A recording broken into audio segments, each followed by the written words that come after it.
Welcome back to Power to Win. I am this episode's host, Erik Duthie. Kyle has handed it off to me a few times, and here I am again. So this month we're focused on innovation, not just the innovation for the sake of it, but innovation about what matters most to our industry.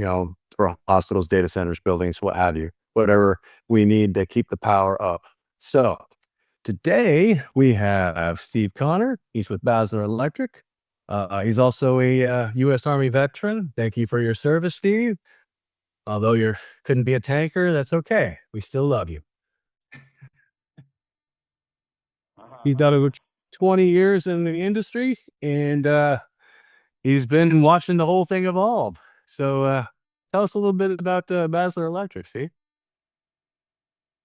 Well, interestingly, Basler has been around for 82 years. The family owned third generation, and we just got acquired. The family decided the fourth generation didn't want any part of the the business, so they decided to seek a buyer, and the buyer was a company called Little Fuse.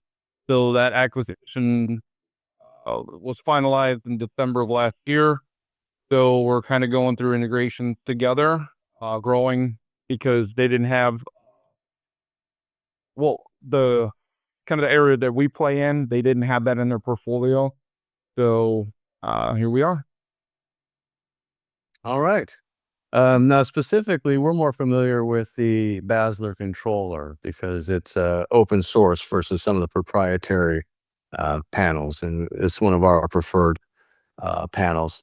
So maybe you can expand a little bit more on why the open source is better than the proprietary as far as the general use and what it can be used for and on. Well, the applications are endless, really, for open source. And that allows anybody to work on their own equipment or hire a company that will work on their own equipment for them and have the source code or setting files rather than it be locked down. They have to pay for it and be kind of tied to that. But like from my perspective, the best innovations are the ones that simplify operations and improve a system resiliency for the customers that help them make better solutions and faster and informed decisions. And then the open sourcing of it um, becomes increasingly important because customers want flexibility and long-term scalability. So as their system grows, they want to be able to add on features at their own leisure or take away if they're no longer needed. Okay. So essentially, it allows the customer all the flexibility so they're not locked into one particular type of service provider. Right, right. Typically, Okay. generator service, if they're not happy with them, like company A isn't doing a good job and they seek out company B and they do a better job, they have the same access to the source code rather than it be locked down like a bigger box provider that has everything proprietarial. Okay. Awesome. Which OEMs currently offer the Basler right now? I don't know any OEMs except Basler. I didn't realize there was any that existed. Well, as I'm referring to more the generator manufacturer OEMs. I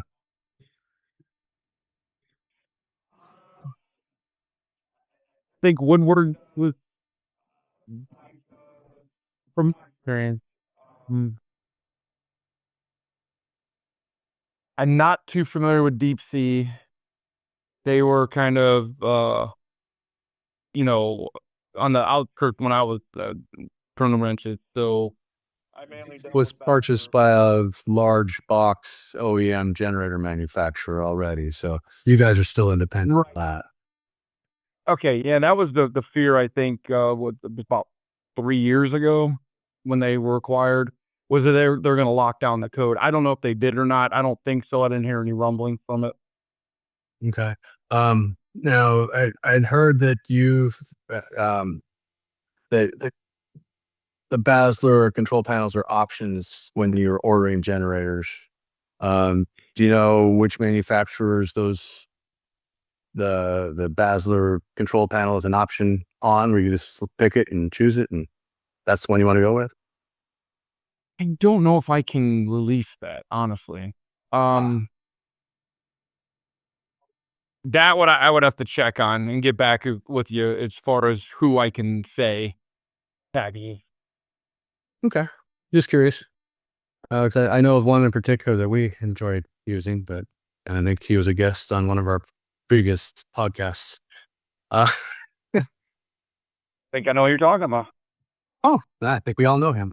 What is in the realm of innovation? What is Basler doing in the future for the innovation? Part of what we're doing, we released what's called the B1 Flex, which is the protective relay, but it's modular. So our platforms are going that direction. So again, with longevity in mind, this piece of equipment is designed to grow with the system and turn off features that you don't need, and then only, turn on the features that you do need for the processors not bogged down. And it gives you, the flexibility. That's where the name comes from. From that is lets you be flexible with what you want to add or take away. Okay. And so, what are some of the biggest shifts you've seen in the control panel generator control industry in the recent years? Demand, lineup, uh, uh, from the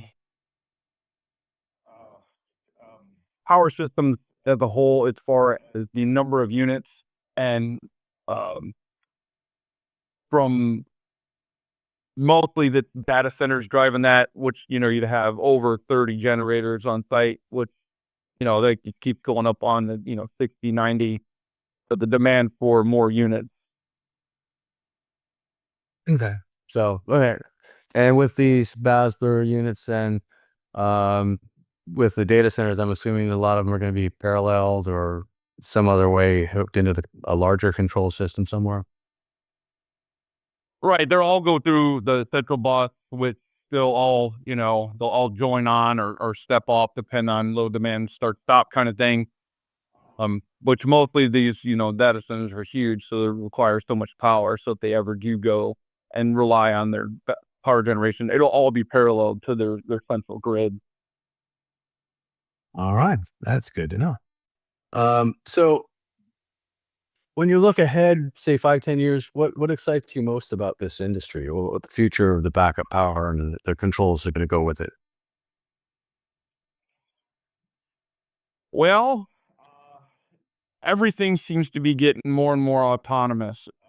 So the ability to monitor assets remotely are huge, so you can, because of so many units, you're not going to go to each single one, individually and touch it. You can go on to your network and kind of see everyone online. You can identify issues before failures occur and optimize the system performance in real time.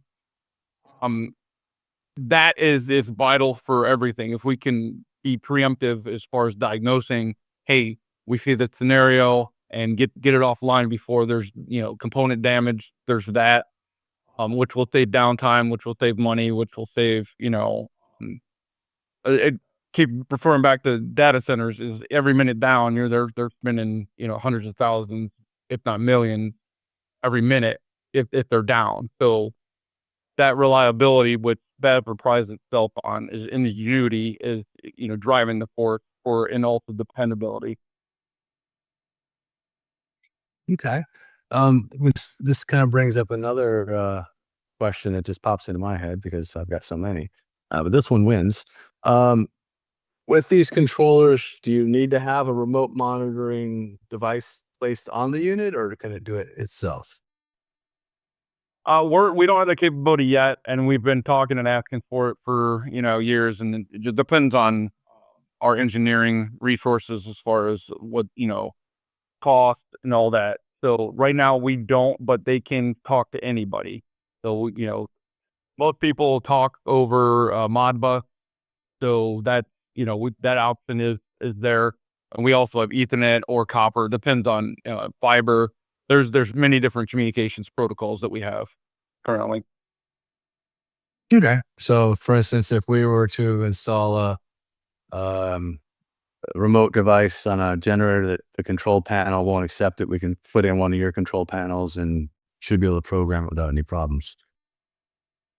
Right. If you're just transmitting engine data or system data, that yes, correct. Perfect. All right.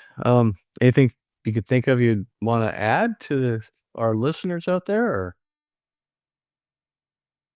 Well, I mean, one of the things, as you mentioned before, that I am an Army veteran. One of the things that was really appealed to me, I've been with Basler now 8 years, is that we're American made, owned, and assembled. Everything, we have two factories. One's in Highland, Illinois, which is about 30 minutes east of St. Louis, and we have a redundant factory in Taylor, Texas.